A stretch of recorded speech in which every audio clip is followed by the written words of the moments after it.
Okay. This is Julie Aubal. I'm editor of Wedding Market News. I'm here at the Columbus Wedding Show here with Monte from Say Yes to the Dress Atlanta. So welcome to Columbus. Thank you. Yeah, yesterday was a little bit challenging yesterday with the weather. How was your trip in? You know what? It was clear skies when I landed. So, waking up to this was a little shocking. But you know what? The brides, the grooms, and the mother-in-laws, they all showed up. So we've had a great show so far.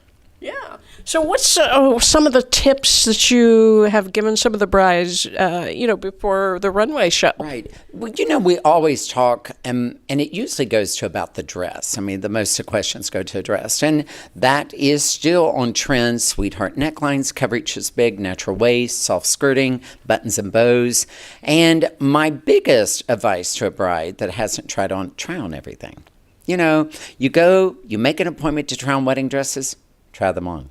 Even if you say, I don't like it, put it on. Then you'll know if you don't like it. Yeah, it's surprising sometimes that some things look better on than what you would think. Absolutely, and it happens more often than not that the bride tries on something she doesn't really like and ends up liking it. And it's not unusual for the bride to pick the dress she is going to wear on her wedding day within the first 3 she tries on. That's amazing. Yeah, it's usually out of the first 3. So she's centered on one she wants to try on, and then we show her others like it or a version of it. And that usually is what seals the deal. Yeah. So how many years have you been in the wedding industry? Oh, my God.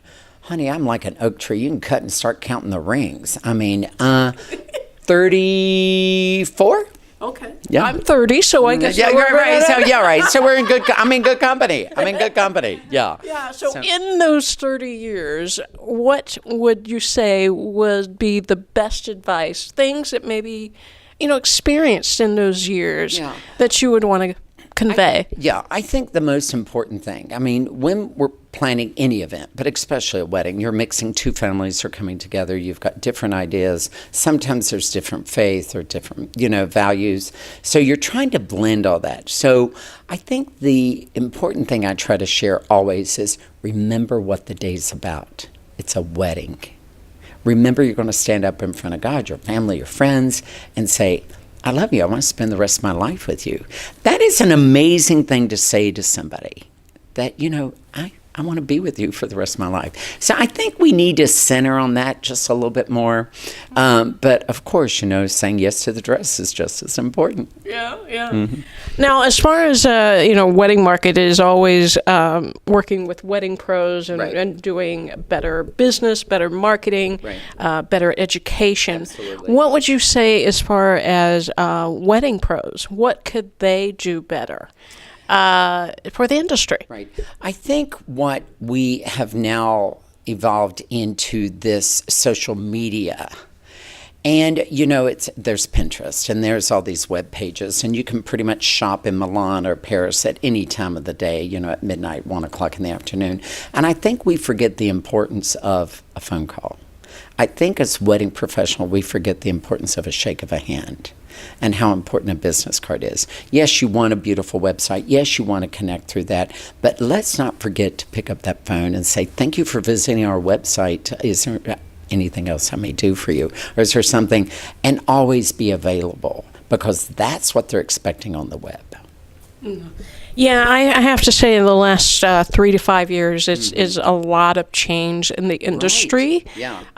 And it's kind of overwhelming, I think, for some of our wedding professionals. It's overwhelming for me just to keep track of stuff. It's overwhelming for me to keep track of my travel sometimes. But what is hard, I think, for us as wedding professionals is to try to always be on top of trends. And as I speak to brides, I always say, what I'm reporting to you is a trend. It's physically happening in front of me. I can tell you that bows are important. I can tell you buttons are important. I see that. What you want to hear from us and what we need to share with them is the forecast. What's coming down the pike? The trends we can open a magazine and see. The trends we can see at weddings when we attend them.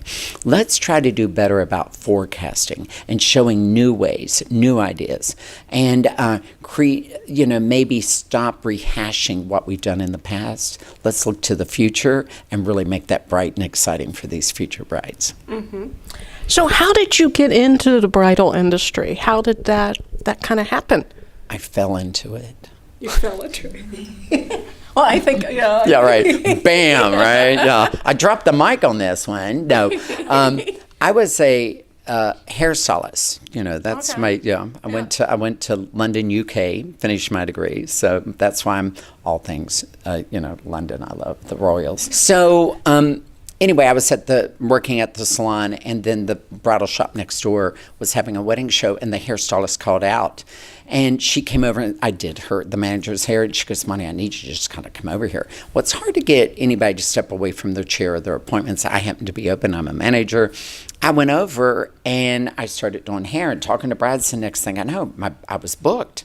And in 2000, I was voted the most preferred makeup and hair person in the Washington, Maryland, D.C. area by Brides magazine. So that's amazing. And so it just took off from that. And then I became a rep for a designer. So I traveled around. That's how I met Lori.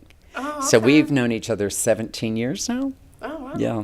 So it's amazing. And then we got in that, and TLC knocked on Lori's door and said we want to do a show. She called me. I'd opened a hair salon. And I go, "I love you, but I'm not interested. It's kind of not in my wheelhouse," as they say now. And she said, "Shut up, get down here, and let's give it a go and see what happens." And that was 8 years ago. And here we are. Wow, that's amazing. Right. So what should we have in store to see on Say Yes to the Dress Atlanta in the coming season? So we are going to start filming our 11th season at the end of this month, I'm told. That scheduling is subject to change. But so we'll air this summer. I think what we get feedback from, and remember Discovery Communication, TLC, gives us our feedback of what the viewers are looking at and what they want. They want to see more dresses, we hear, so we're going to try to accommodate that apparently. And they like when we do a lot of outreach. So that seems to pull at everybody's heartstrings. So we do that. And this year we are doing Say Yes to the Prom. I don't know if you've had an opportunity to watch that. This year we have decided not to film it and take those funds and put it back to the schools that we will be visiting for these deserving students. Well, that's awesome. Yeah, it's exciting. 5 cities will be in D.C. Then we go to Knoxville, L.A., Denver, and then New York. We'll wrap it up. Well, do you have any closing thoughts? No, just stay tuned, and for all the brides and grooms out there, be sure to watch Say Yes to the Dress Atlanta.